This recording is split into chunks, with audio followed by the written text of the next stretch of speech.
Hey guys, I'm excited to continue our series called Happily Ever After and Everything Before. It's about one thing we all have in common: our feelings. Have you ever experienced a feeling that didn't quite line up with the situation you were in? For all of us, feeling all these feels is a normal part of life, even when those feelings take us by surprise. Sometimes the feelings we have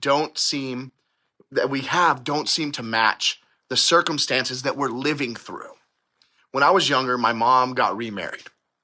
I remember not being the happiest about it. But it was weird sitting in that wedding chapel and not being happy about my mom getting married, but seeing the joy that was in her face. I remember trying to vocalize it beforehand, and it wasn't heard. Rather, it was shut down. So of course I didn't bring it up again. I just shoved those feelings down and I tried to ignore them.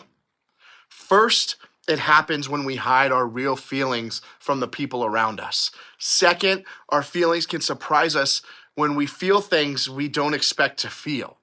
Our feelings have a way of being a little confusing at times. When our feelings don't match the circumstances we're in, we don't just question our feelings. Sometimes we might question our faith.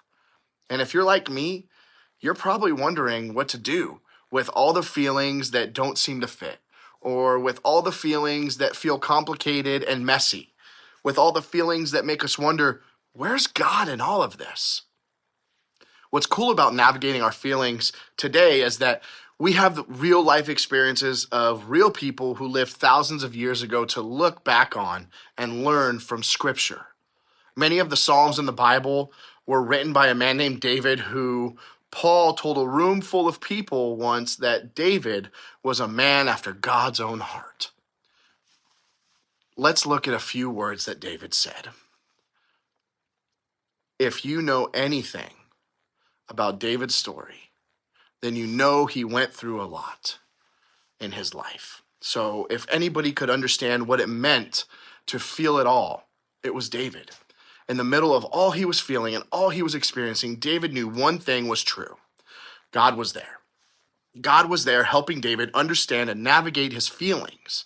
So we can trust this is true for us today as well. We can trust that God shows up in all those feelings.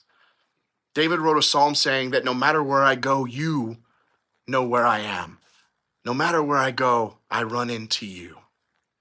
And that's what tells us that David felt those true feelings just like we did. Have you ever felt grief, anger, or anxiety? We can know that God shows up in all our feelings that we could ever experience because Jesus, too, has felt the emotions that we feel. Jesus experienced grief. He lost friends. He experienced death. Jesus got angry when people didn't treat his Father's house, the temple, in a kind, honest, and loving manner. And Jesus also got anxious. Before he was arrested, he was so nervous that he was sweating blood. We know that God shows up for it all. We may still feel worried or surprised or embarrassed by what we're feeling, but we can trust God to help us understand and feel it all because God shows up in all the feelings. Have a great week, guys.